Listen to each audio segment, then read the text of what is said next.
Bienvenidos a la tercera temporada del programa Nativos Digitales por Flaxo Radio, que origina su señal en Quito, Ecuador. Hoy nuestra invitada es Elena Chicaiza, con el tema ChatGPT y el sesgo de género en la inteligencia artificial. Conozcamos a nuestra invitada. Elena es doctora por la Universidad Politécnica de Madrid dentro del programa de Ingeniería Geográfica. Es experta en geoestadística, evaluación de la calidad de datos geográficos, análisis de datos espaciales y técnicos del machine learning. Ha trabajado en el campo de la geomática desde el año 2005 en el sector público y privado. Ha participado como ponente en eventos nacionales e internacionales. Es profesora invitada en cursos de posgrado en universidades de Ecuador y España, por ejemplo, la Universidad de las Fuerzas Armadas de ESPE, Universidad Central del Ecuador y Jaume I, en asignaturas de sistemas de información geográfica, estadística, metodologías de la investigación, diseño de experimentos, entre otras. Además, es instructora en el Centro de Educación Continua de la Escuela Politécnica Nacional en el Diplomado de Ciencia de Datos. Elena es fundadora de Air Ladies Quito, en una rama local de la comunidad global de Air, en la que se fomenta la diversidad de género en los campos STEM y en concreto en la comunidad que busca vincular y visibilizar a las mujeres en la ciencia. Forma parte también de las comunidades como la Red de Conocimiento de Software Libre y P-Ladies Ecuador. Hoy, bienvenida, estimada Elena, qué gusto saludarle. Hoy le planteamos una pregunta con 3 opciones de respuesta para que pueda escoger una y argumentar. La primera y de cajón, ¿qué es el ChatGPT? Te escuchamos, bienvenida. La primera opción, A, un lenguaje de programación. B, un modelo de lenguaje basado en inteligencia artificial. Y C, una plataforma de redes sociales. Te escuchamos. Sí, bueno, ChatGPT en realidad es un modelo generalista de inteligencia artificial y bueno, se llama inteligencia artificial. Yo en realidad no sé por qué le ponemos de esto de inteligencia artificial, porque estamos pensando que esto de la inteligencia es replicar un modelo, ¿no es cierto? En este caso ellos tienen un modelo de texto, de modelado de texto, en el cual nos va a reproducir respuestas similares a las que las daría un humano. Y esto de la inteligencia artificial, lo que nosotros hacemos es generar algoritmos. El algoritmo es este proceso, ¿no es cierto?, ordenado, que lo que va a permitir justamente es parecernos a una respuesta que daría un humano, ¿no? Y entonces es por eso que yo creo que este marketing ha sido interesante de darle el nombre de inteligencia artificial, cuando en realidad no es más que una optimización de un modelo de una realidad en un momento que se basa justamente en la repetición de información o generación de patrones para que nos dé una mejor probabilidad de una respuesta, ¿ya? Entonces nosotros le entregamos a este modelo mucha información. Con esta información va a buscar los modelos que más, va a buscar los patrones que más se parecen, va a sacar una probabilidad y nos va a entregar la respuesta más probable. Entonces el ChatGPT no es más que una tecnología que viene de OpenAI. Esto aparece más o menos en el año 2016, que es un funding de empresas, ¿no? Que lo que busca en realidad ChatGPT con este funding, ellos, donde también está Elon Musk, ellos crean esta empresa que es OpenAI, ¿no es cierto? Como les decía, esto empieza más o menos entre el 15 y 16. En aquellos años todavía nosotros no conocíamos. Y lo que ellos hacen es empezar a investigar la inteligencia artificial, que en aquellos momentos estaban solamente en las universidades, y entonces empiezan a investigar en lo que se llama el AI en la frontera, que no es más que son investigaciones que se desarrollan en la frontera del conocimiento. Entonces, lo que quiere decir es que van a abordar cuestiones sobre de investigación que tienen alguna controversia en la comunidad científica, o que hay cuestiones difíciles de respuesta, por ejemplo, o resultados que sean inesperados. Entonces ellos empiezan ahí y es ahí donde empiezan a trabajar, ¿no es cierto?, con estos primeros ensayos. Se crea esta primera inteligencia artificial que es MuseNet, que es dentro del OpenAI, que lo que hace es una red neuronal que genera música de manera automática en 4 minutos, y lo hace específicamente solamente con 10 instrumentos, ¿ya? Entonces, ellos empiezan a ensayar con esto Y a partir de ahí es donde aparece nuestro famoso ChatGPT, que ahora todo el mundo lo conocemos y se nos hace muy familiar. Pero ellos empiezan a trabajar con un modelo de texto a partir de información que le entregan al modelo, el modelo lo procesa y aprende, ¿no? Y empieza a aprender por sí mismo. Hoy en este foro internacional se compartió una información con respecto a que Netflix, para tener su primer millón de usuarios, se demoró 3.5 años en relación con ChatGPT, que apenas lo hizo en 5 días. Sí, es importante también porque, claro, de hecho, los primeros que empiezan a trabajar con modelos de Netflix, solo que nosotros no nos damos cuenta, ¿no? Entonces, en realidad, lo que pasa en inteligencia artificial, y que es lo que me parece bonito, ¿no? Yo en realidad soy pro inteligencia artificial, o sea, lo digo así, porque siempre estoy escuchando estas ideas de que nos van a quitar el trabajo y no es así, porque detrás hay un humano que es el que está programando. Lo que estamos enseñándole a la máquina es que se autoprograme, pero esa autorregulación, esa auto enseñanza que se está haciendo es en función del modelo, pero quien hace ese modelo, quien revisa cómo está ese modelo es finalmente un humano, y es por eso desde ahí donde entran estos sesgos. Entonces, específicamente con la pregunta que me hacía, es que, claro, Netflix es una de las primeras plataformas que empieza a incorporar estos modelos de predicción o de pronóstico, ¿no? Entonces, con la información que nosotros hacemos y con los gustos que nosotros tenemos, ellos empiezan a hacer un análisis. Entonces, claro, bueno, también tomando en cuenta que al ser ellos los primeros, ¿no es cierto?, que son los que incorporan esta tecnología,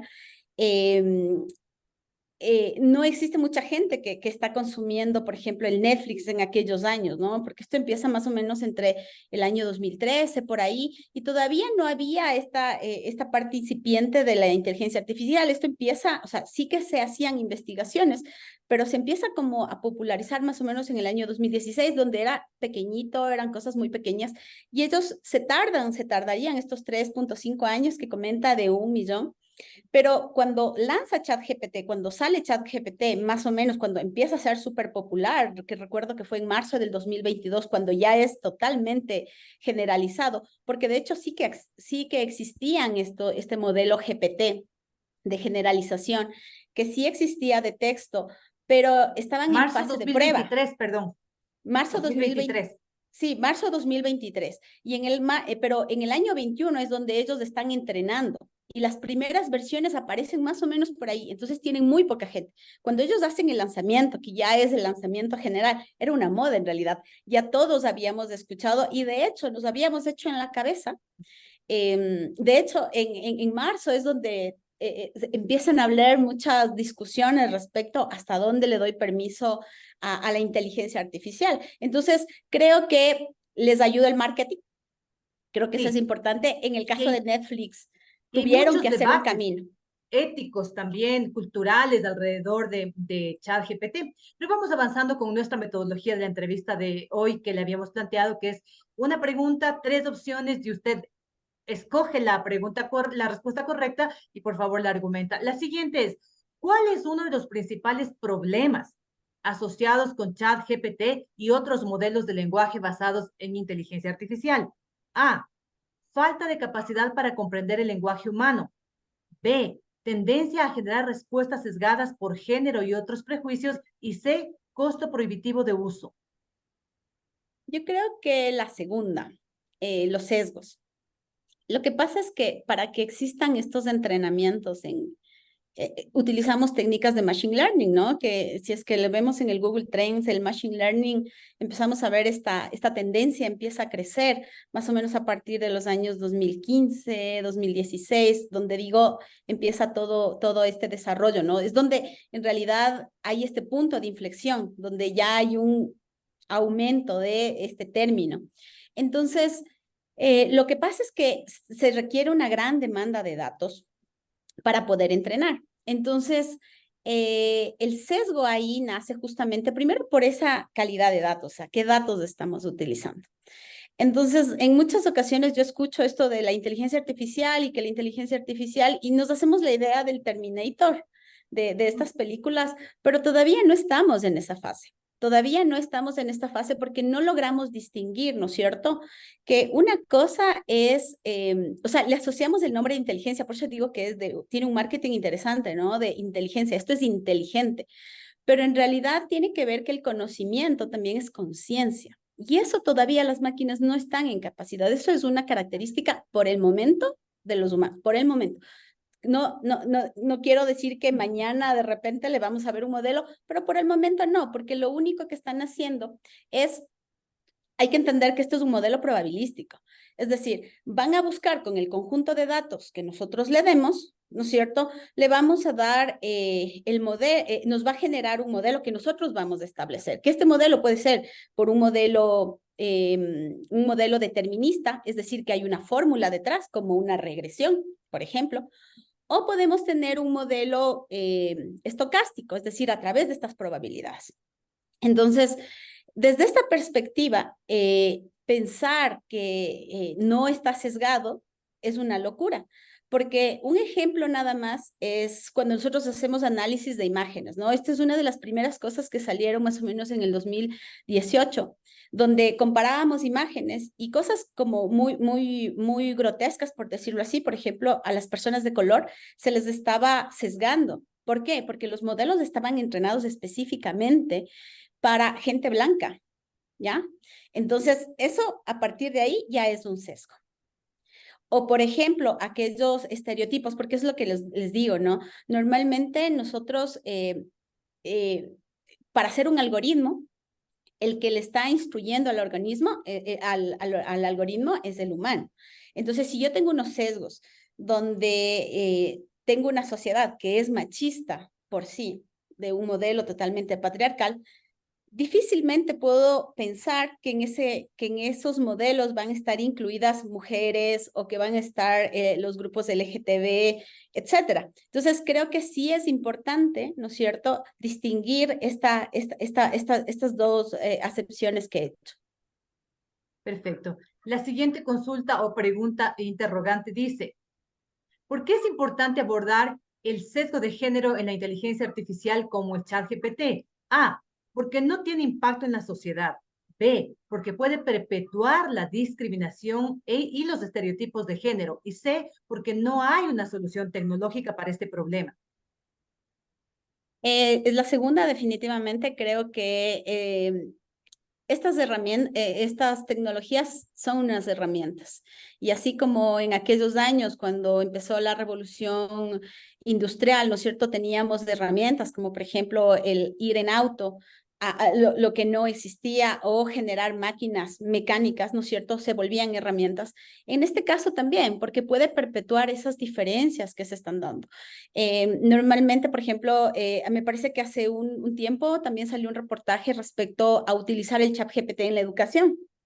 Entonces, claro, si es que el conjunto de datos con el que fue entrenado el ChatGPT, y ojo que si bien es cierto, ahora mismo no se está entrenando, lo que estamos viendo es lo que se entrenó en el año 2021, pero también es interacción que estamos haciendo con el ChatGPT cuando que se inventa cosas y nosotros le contamos, le decimos, no, la respuesta verdadera es esto.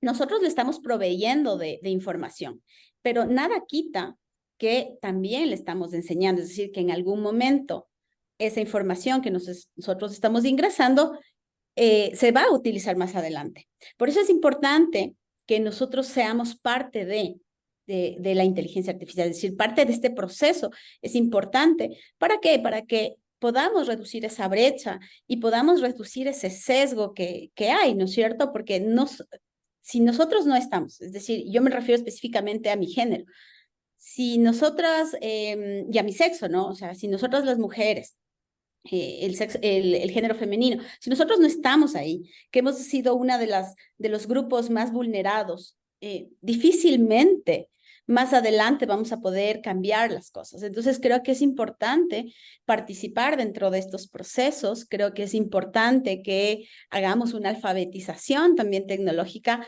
para no dejar afuera a nadie. Justamente con respecto a esto es la siguiente inquietud. ¿Cuál es el papel de los desarrolladores de inteligencia artificial en la mitigación del sesgo de género? A, desarrollar modelos de lenguaje más sexistas. B, reconocer el sesgo y trabajar en la mejora de los modelos, y C, ignorar el problema por completo.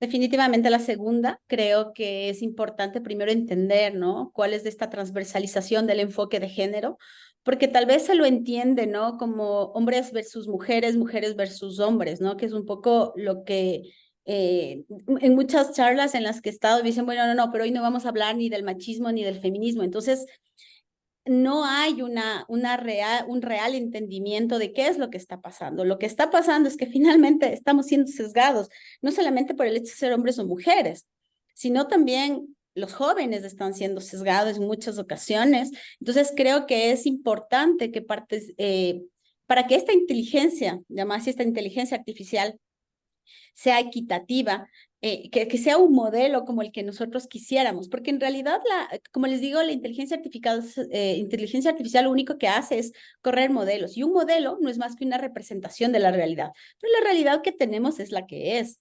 Vivimos en una sociedad que es machista, una sociedad que está luchando, ¿no es cierto?, por reconocer derechos en aquellos grupos que han sido vulnerados. Creo que es importante que se considere dentro de estos grupos, y por eso es importante además que existan espacios como por ejemplo el que estamos teniendo ahora, donde existe esta divulgación, donde los desarrolladores entiendan que no se trata de una moda, de aquí hay recursos, cuando hay sistemas que incorporan el enfoque de género, que no tiene que ver con eso, que tiene que ver en realidad por buscar una verdadera equidad, y que la lucha sigue y continúa, no solamente por, como les digo, de los grupos vulnerables en el caso de las mujeres, ¿no?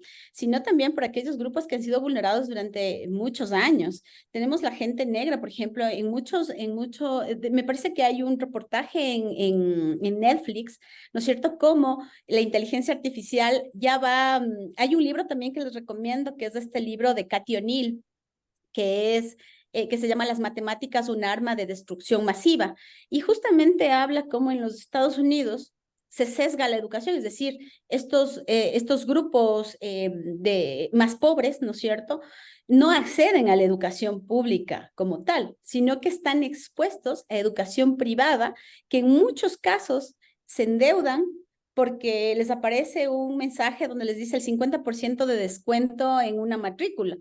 Y eso no pasa, sino porque cuando ellos daban un clic, cuando ellos investigaban o cuando ellos buscaban, eso se podía relacionar con la información de dónde vivían, en qué barrio vivían, qué comunidades estaban cerca. Entonces, eran presa fácil justamente para este tipo de modelos, que lo que hace es buscar patrones y encajarnos en el mismo espacio, ¿no? Usted se me adelanta siempre a la siguiente interrogante, que dice, qué pueden hacer exactamente los usuarios para ayudar a reducir el sesgo de género en la inteligencia artificial? A, utilizar la inteligencia artificial solo en situaciones específicas. B, proporcionar retroalimentación sobre respuestas sesgadas. Y C, no utilizar la inteligencia artificial en absoluto. Bueno, la segunda es la que más se me acomoda, pero yo creo que más bien tiene que ver con primero conocer, ¿no? O sea, no, cuando yo leía los libros de Isaac Asimov, que es uno de mis autores favoritos, me llevaban a un espacio. Recuerdo cuando la psicóloga le hacía la entrevista, ¿no es cierto?, al robot. Creo que le hemos idealizado a esta inteligencia artificial, y creo que cuando uno conoce que realmente está trabajando con modelos, y que el modelo, o sea, el modelo no es más, y vuelvo y repito, o sea, tal vez es cansón, es un modelo de la realidad. Y entonces en la realidad nosotros sabemos que la realidad tiene muchos matices, y ahí aparece un término del universo del discurso. ¿Y cuál es el universo del discurso? Entonces, por ejemplo, yo, si quiero analizar los datos que están detrás mío, tal vez mi universo de discurso es solamente la pared y no es la televisión que está atrás. Entonces, si yo es decir, yo puedo manipular ese modelo en función del requerimiento que yo tenga. Y entonces por eso creo que es importante primero entender lo que está detrás de, no aprender la parte matemática, no, porque esos modelos vienen dados y han estado toda la vida. Simplemente antes no era posible con el tipo de máquinas que teníamos. Y ahora tenemos unas máquinas súper potentes que de hecho sensores los tenemos con el teléfono todo el rato, ¿no? Entonces la inteligencia artificial no es más que el sensor, más esa analítica de datos a través del machine learning o el deep learning. ¿Ya? Entonces, antes no teníamos esa posibilidad, ahora ya lo tenemos y tenemos esas máquinas superpoderosas, esos servidores que están por todo lado procesándonos la información, pero creo que lo importante es tener una conciencia de que yo tengo que estar ahí. Hace unos meses escuchaba un podcast, no recuerdo bien en qué parte era, que hablaban sobre una policía del algoritmo y que a mí me llamaba tanto la atención, porque a mí me interesaría, por ejemplo, saber, sobre todo en la empresa pública, qué empresas públicas están utilizando inteligencia artificial y yo no me he enterado, porque me interesaría a mí saber cómo está ese algoritmo y saber si es que ese algoritmo no está generando sesgos. Y si es que está generando sesgos, pedir que haya una corrección. Entonces, creo que lo que se viene más adelante es una normalización definitivamente de lo que es la inteligencia artificial, porque ya estamos poniendo límites, ¿no? O sea, nosotros ya estamos diciendo, cuidado, y ya tenemos nosotros aquí en el Ecuador la ley de protección de datos, cuidado con mis datos personales. Te estoy entregando mis datos, pero cuidado, tú tienes la responsabilidad de cuidar mis datos. Pero creo que sí es importante también pensar en que tengo que ser consciente de qué están haciendo sus modelos. Y como usted bien menciona, también habrá futuro que ajustar la legislación con respecto a todo lo que traiga la inteligencia artificial. En realidad es un tema apasionante que podemos demorar 2, 3 horas hablando. Qué interesante y gracias por estar con nosotros en este espacio Nativos Digitales a través de Flaxo Radio. Otra pregunta, más bien, este es un ejercicio, mire usted, es un ejemplo, ¿no? De respuesta sesgada por género de ChatGPT que podría decirse, A, las mujeres son naturalmente mejores en matemáticas que los hombres. B, no hay diferencia de género en habilidades matemáticas. O C, las mujeres no son buenas en las matemáticas. Em, la primera me puede repetir porque esa me sonaba como más. Sí, dice, a ver, es un ejemplo de respuesta sesgada por género que ChatGPT podría generar. A, Podría generar. ajá, las mujeres son naturalmente mejores en matemáticas que los hombres. No. B, no hay diferencia de género en habilidades matemáticas. Y C, las mujeres no son buenas en las matemáticas. Capaz la tercera, ¿no? Porque eso está como más implantado en la sociedad. De hecho, Como que la me matemática parece, está hecha solo para los hombres, que son ellos está hecha mejores. sola. Exacto, algo así como que ya, pero, y aquí un poco me voy a detener en esto para contarles una anécdota. Yo trabajé en el INEVAL y fui coordinadora de investigación y justamente estábamos haciendo una investigación en aquellos años, más o menos en el año 2018, por qué las niñas perdían el interés de las matemáticas. No porque no eran mejores, porque de hecho sacaban muy buenas calificaciones. El problema era la falta de referentes. Entonces, si es que a una niña le estamos machacando todo el día, que las niñas no son ingenieras, que esas son carreras de hombres, porque eso es lo que un poco la sociedad nos ha dicho, y eso lo vemos en muchos ejemplos, ¿no es cierto? Donde todas las profesiones de cuidado están a cargo de las mujeres, porque ya le dimos un rol. O sea, hay un estereotipo en el cual le dijimos, tú cuida, mientras que tú, hombre, tú ve y tú trabaja, ¿ya? Entonces, mientras nosotros sigamos repitiendo este estereotipo, ¿qué podemos esperar de las chicas? Y no quiere decir que no sepan matemáticas o que no sean buenas en matemáticas. Lo que pasa es que van a replicar un modelo que se da en la realidad. Bueno, y para eso, este es nuestro aporte a través de Nativos Digitales, que estamos siempre fortaleciendo el tema de la inclusión, bueno, no sería la inclusión, sino las mujeres en el STEM. Y vamos a hablar un poco más adelante, vamos a hablar de las niñas también en el STEM. Vamos a ver otro, ¿cuál es la importancia de la diversidad en los equipos de desarrollo de la inteligencia artificial? A, no tiene importancia. B, la diversidad puede ayudar a identificar y abordar sesgos en los modelos de inteligencia artificial. Y C, la diversidad no tiene impacto en la IA. Sí, la segunda definitivamente, ¿no? De hecho, en los equipos de desarrollo es fundamental que estos equipos sean transdisciplinarios, ¿no es cierto? Y también diversos, porque en realidad eso es lo que enriquece a un modelo. Como digo, el modelo es una representación de la realidad, pero si esa realidad es una realidad sesgada, el resultado va a ser el mismo, mientras que esta diversidad de criterios nos genera en realidad una riqueza para que estos sistemas funcionen mejor. O sea, lo digo desde una perspectiva, ¿no es cierto?, donde en el área de tecnología en realidad hay más hombres que mujeres, pero creo que es importante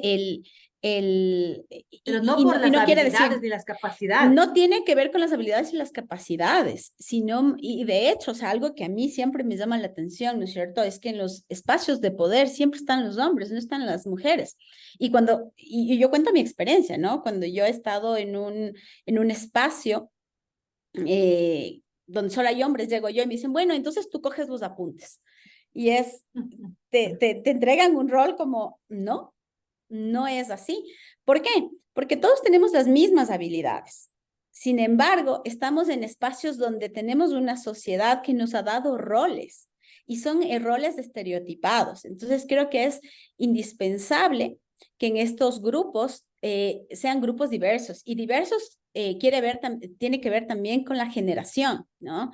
Hay la experiencia de quienes ya tienen años trabajando en el área, pero también de aquellos que vienen con buenas ideas y con nuevas ideas, ¿no? Entonces A creo que propósito de lo que usted menciona, es su experiencia en las aulas. ¿El sesgo de género se va superando de a poco en estas carreras de STEM? sí, bueno, al inicio, cuando empezamos, yo soy parte de un diplomado de ciencia de datos. Cuando empezamos con este diplomado, teníamos solo alumnos hombres. Un ejemplo es que yo soy la única profesora mujer. Y eso es una pena en realidad, porque no es que no hayan mujeres capacitadas en el área, simplemente es lo que está ahí, pero en el caso de los alumnos, teníamos solamente alumnos varones y por ahí una chica, por ahí dos. Y luego es súper complicado porque estos espacios son como, a ellos les da como este síndrome del impostor, ¿no es cierto? Donde, sí, yo lo hice, ya lo saqué, pero es que Pero yo no no soy sé si esté capaz. bien. En Pero realidad, tal no sé vez si yo está no bien. sé si esto está bien. Entonces yo creo que es importante, ahí es importante los referentes. Yo creo que existimos muchas mujeres que estamos vinculadas en el área de tecnología. Creo que es importante también que se visibilice y eso es un poco lo que hacemos con ERE Ladies, ¿no es cierto? Que hay un espacio de visibilidad de las mujeres en áreas de STEM. Creo que es importante también que a medida que pasa el tiempo, vemos muchas más mujeres que están empoderadas. Un ejemplo es que en una de las clases yo tuve más chicas que chicos. Entonces, Bien. eso es importante. Creo Bueno, que y no eso, estamos luchando contra los géneros de ninguna no, no, forma, no, para nada, pero la para mujer nada. es totalmente capaz y es una forma de quitar estos preconceptos patriarcales que existen en la sociedad, ¿no? Sí, yo creo que Tengo, más bien la lucha es del espacio, ¿no? Para que haya espacios equitativos. exacto. ¿Qué opina usted de programas justamente como Las Esteministas, que desde la visión de las niñas preguntan a los protagonistas de la tecnología en Ecuador y el mundo? Me encanta, es un programa maravilloso. Tuve la oportunidad de hacer el primer programa con Ana Gaby. Es hermoso, o sea, la propuesta misma es importante porque las niñas en realidad, fuera de estos estereotipos, ven directamente que existen referentes, lo que decía, ¿no? Uno de los problemas en los que yo creo que no hay mujeres en tecnología y no es, como digo, no es que no hayan. El problema es que no hay en el poder mujeres en tecnología.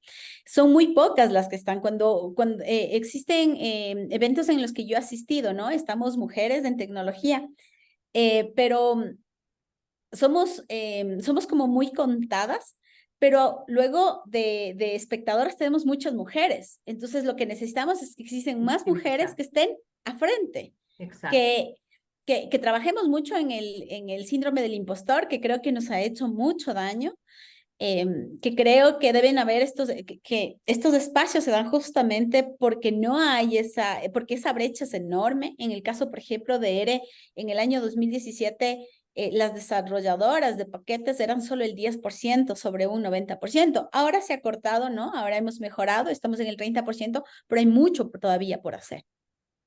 Queremos agradecerle a nuestra extraordinaria invitada por su participación en Nativos Digitales y por favor coméntenos en qué redes sociales podemos seguir sus contenidos. Y sobre todo, ¿qué es Air Ladies? ERE Ladies es un capítulo local de las ERE Ladies Global. ERE es un lenguaje de programación, su entorno de programación. Nació siendo un software estadístico, pero ahora es un entorno de programación para Machine Learning. No solamente están las ERE Ladies, están también las Py Ladies, las chicas que hacen Python. Entonces, estos softwares son de código abierto, donde hay una comunidad, y lo que se ha creado es una comunidad donde hayan espacios para que las mujeres puedan contar todos los avances de investigación que están haciendo, y no solo investigación, sino también en aplicación. Son espacios en los que las mujeres tienen esta parte para poder mostrar el trabajo que están realizando y poder visibilizar, ¿no? Nos pueden buscar en Twitter, en Instagram como ERE Ladies, a mí como Gachisbar, ese es mi Twitter. Bueno, ahora se llama X. Y bueno, síganos en redes con las feministas también. Es un trabajo súper bonito el que está haciendo Ana Gaby, y lo que buscamos justamente es que seamos más. Las niñas necesitan más referentes, ¿no? Necesitamos no que haya, o sea, hay referentes, lo que necesitamos es visibilizar esos referentes más bien, ¿no? Ese es el mensaje. Necesitamos que las mujeres muestren más el trabajo que están haciendo en las áreas de STEM. Le agradezco nuevamente por haber estado en Nativos Digitales a través de Flaxo Radio, por toda su experiencia. Felicitaciones. Y bueno, será un gusto tenerla en una siguiente oportunidad. Muchas gracias, Marianela. Sí, gracias. Tal vez un mensaje final. No, agradecerle a la radio de la Flaxo, me parece una excelente iniciativa, y más bien muchas gracias, y estamos a las órdenes. Gracias también por haber estado en Nativos Digitales de Flaxo Radio. Amigos cibernautas, les esperamos la siguiente semana en este espacio. Llegamos a ustedes bajo la dirección de la doctora Palmira Chavero, la producción de Angie Mora y Javier Macas. Saludos a todos y hasta el siguiente programa. Que estén bien, muy amable, y gracias nuevamente, estimada Elena. Muchas gracias, Marianela. Hasta luego. Hasta luego. Muchas gracias. Ahora Flaxo Radio transmite 24 horas en audio HD alta definición a través del sistema de codificación AAC+. Disfruta el mejor sonido y la mejor programación. Búscanos en TuneIn como Flaxo Radio o escúchanos en directo a través de flaxoradio.es. Flaxo Radio, amplificando ideas.